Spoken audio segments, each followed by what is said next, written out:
Hi everyone, I'm Hannah and welcome to my channel. I had originally, I posted some videos back a few years ago now, probably when I was in college I think, and haven't really posted any since then. I've done some shorts here and there, but not a whole lot.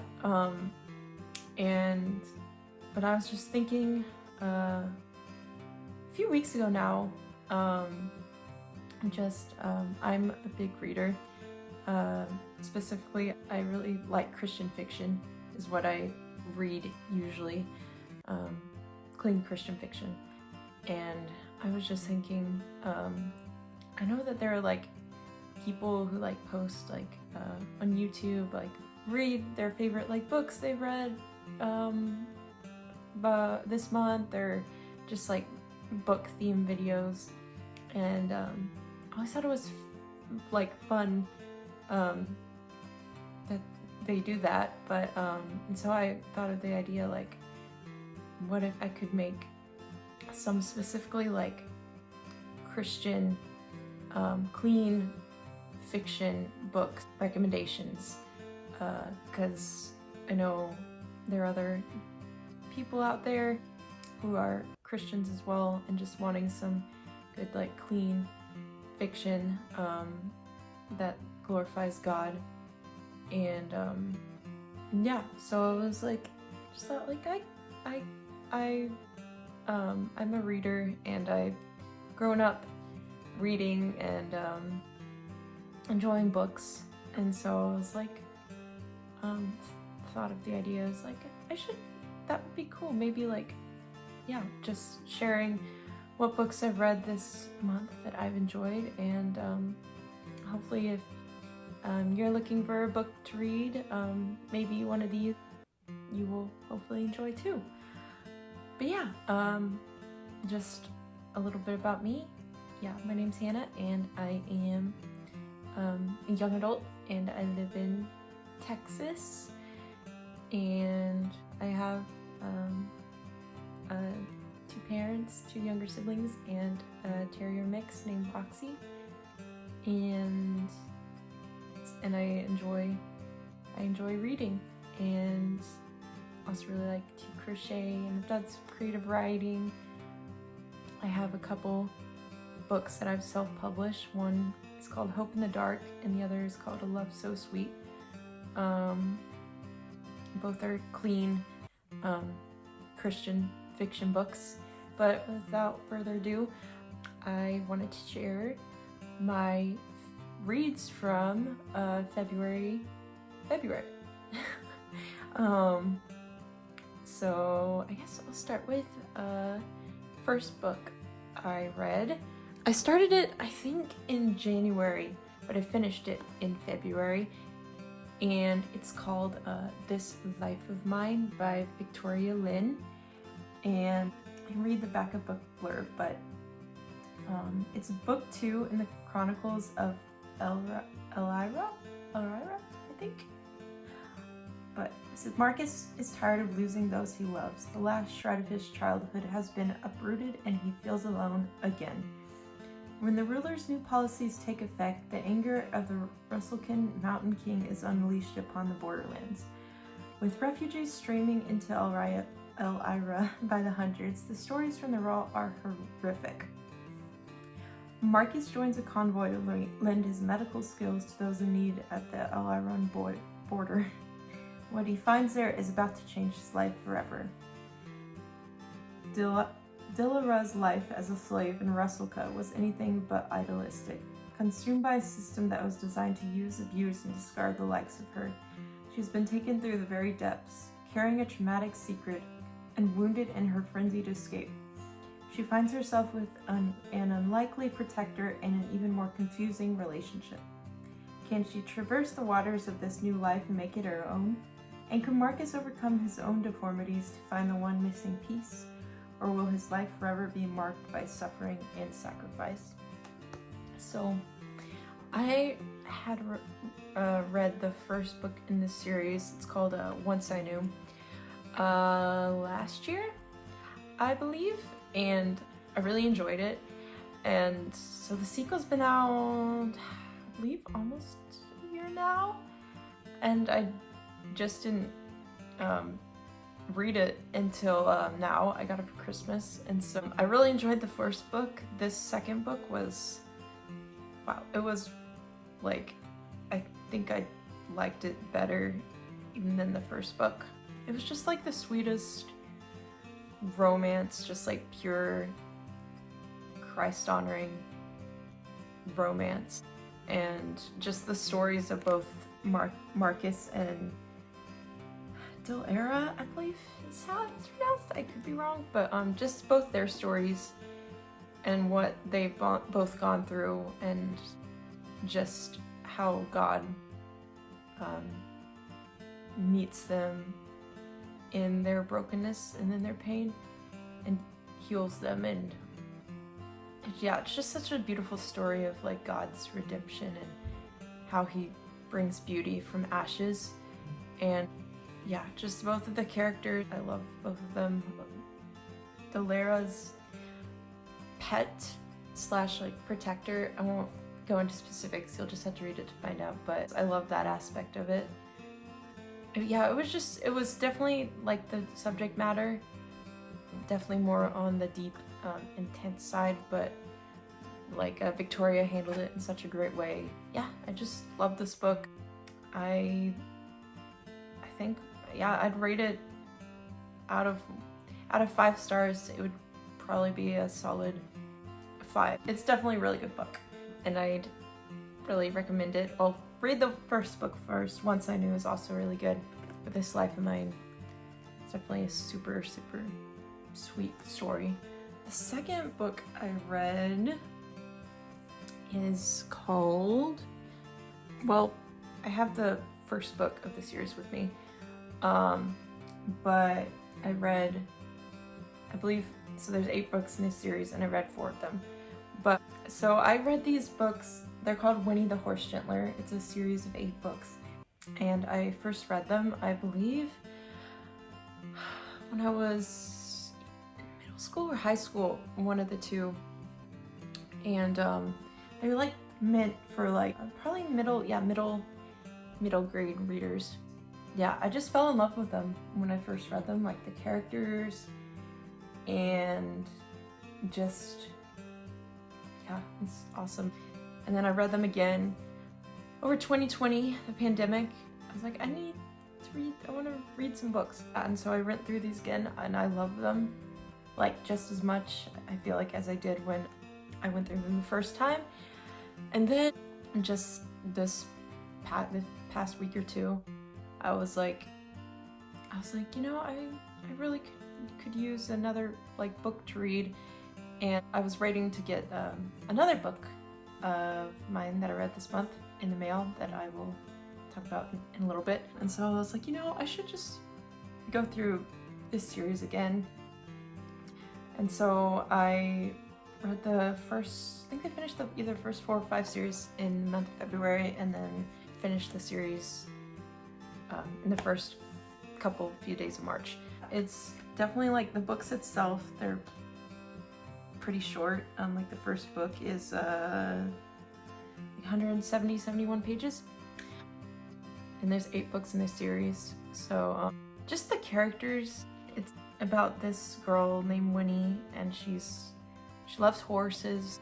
She lost her mom a couple years prior, and so just talks about her life and finally getting settled in a place because her dad had moved her and her sister around, and they kind of bounced all over until finally they come to Ohio, Ashland, Ohio, and get a new start there. Yeah, so the first book kind of is like an intro to her life, and then it brings in some of the other characters as well, like her sister Lizzie, Catman, or Calvin Coolidge, and Eddie Barker, and animals, like love of animals is like a big theme in this book. So like it feels like almost all the characters, or like a lot of the characters at least, like they all have this like certain love and like passion for like a certain animal. So like Winnie, the main character, she loves horses, anything horses, and I'm a big horse fan. I love horses. I rode when I was in high school and been in middle school, and then I haven't ridden consistently in a while, but whenever I can get on a horse, I always love it. Horse is my favorite animal. Just seeing like how like God created them and stuff. They're just beautiful creatures.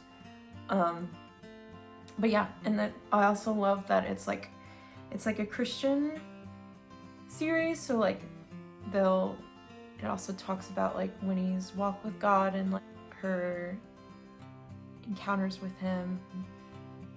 And I don't want to give anything away, but it's just really good. I'm in my 20s now, but like going back through these and rereading these, like some of like the biblical truths in this book were like, oh wow, like that hits me like still.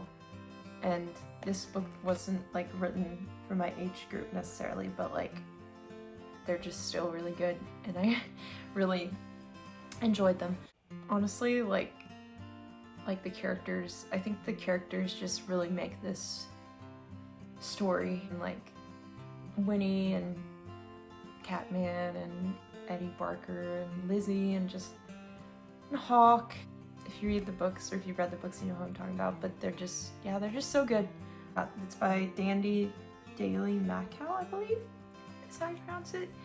I love her books, and I am excited because the month of March, there's kind of like a spin-off series she did that I never read before, but I was recommended it to me, and finally I was like, you know, I should see if the library has them. So I was able to get them from the library, and I'm excited to read them. And then maybe for my March books I've read, I will do an update on those. But yeah, so that's Winnie the Horse Gentler. Definitely recommend these books, and rating wise, I'd say a solid 5.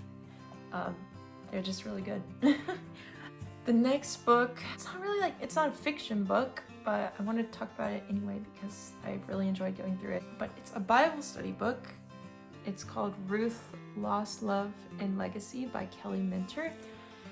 I joined a Bible study at my church at the end of January, and it's a 7-week series. And so like how my church does it is we'll be assigned homework for a week, and then we'll come and meet, and there'll be a video that they play by Kelly, the author, where she talks about this week's topic and what we learned and stuff, and then we talk about it in small groups. Tonight's actually my last night of Bible study. Like when I first heard about it, I'm like, wow, that sounds really good. I really want to do it, and I'm so glad I did, because I feel like God has really used it to strengthen my faith in him, and it's really made me fall more in love with him, and just seeing like the parallels in the book of Ruth to that point to the coming of Christ are just awesome. And like before I read it, I was like, oh yeah, I like Ruth. But now, like after having gone through the series and just understanding the context of everything, I just love it even more. Yeah, and Kelly, the author, is just an excellent Bible teacher, and yeah, just seems like a cool, fun person too. But yeah, so I definitely recommend this if you're looking for like a Bible study to do either by yourself or with a group of friends, or like through your church. Definitely recommend Ruth, Lost Love and Legacy by Kelly Minter, and I would rate it a solid 5. I feel like I've learned a lot, and it's only a 7-week Bible study. And then my last book I read is called Authentically Izzy by Pepper Basham. I'm really bad at pronouncing names and stuff, so I'm sorry. So I had heard about this. People I follow like on Instagram had shared about it, and they were saying like what a cute story it was, and I was like, okay, I need like a new book to read, and had heard good recommendations about it, and so I was like, oh, I'll get it and try it out. And so I did, and I'm so glad I did, because it's just such like a fun book, but also like a deep book at the same time. So basically, it's about this girl. Well, I can read the back of book blurb. Dear reader, my name is Isabel Louisa Edgewood. Izzy for short. I live by blue-tinted mountains where I find contentment in fresh air and books. Oh, and coffee and tea, of course. And occasionally in being accosted by the love of my family. You'll understand my verb choice in the phrase later. I dream of opening my own bookstore, but my life, particularly my romantic history, has not been the stuff of fairy tales. Which is probably why my pregnant, misled matchmaking cousin, who really is more like my sister, signed me up for an online dating community. The trouble is, it worked. I've met my book-quoting Mr. Right, and our correspondence has been almost too good to be true.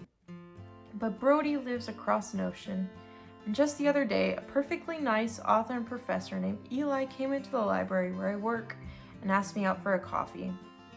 I feel a rom-com movie with a foreboding disaster nipping at my heels, but I played it safe for a long time. Maybe it's time for me to be as brave as my favorite literary heroines. Maybe it's time to take the adventures from the page to real life. Wish me luck. Authentically Izzy. So yeah, so that's basically the gist of what it's about, and how her cousin signs her up, Izzy up for a matchmaking, like a online dating community, and she's not a fan of it at first. She's like, yeah, I don't know about this.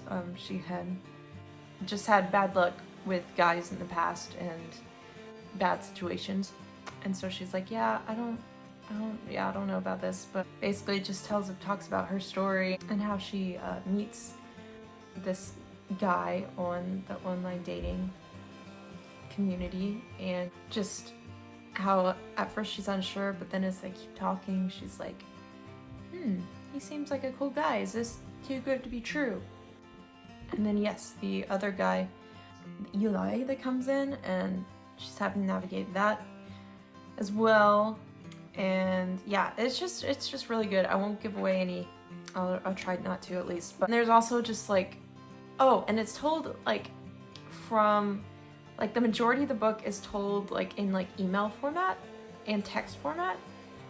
So like not your traditional book format. So it's basically like her emails to her cousins, like her cousins, she's really close to them. And yeah, it tells the story a lot through that way. And then also like her correspondence with Brody, the guy on the online dating forum, and just, yeah, texts and stuff. Her and her cousins, and just, it's a unique storytelling element that I haven't read much of. And yeah, the characters are great, her cousins are great. Luke is fantastic, one of her cousins, and one of my favorite characters probably. But it's also like deep too, like it talks about like Izzy and how she's learning.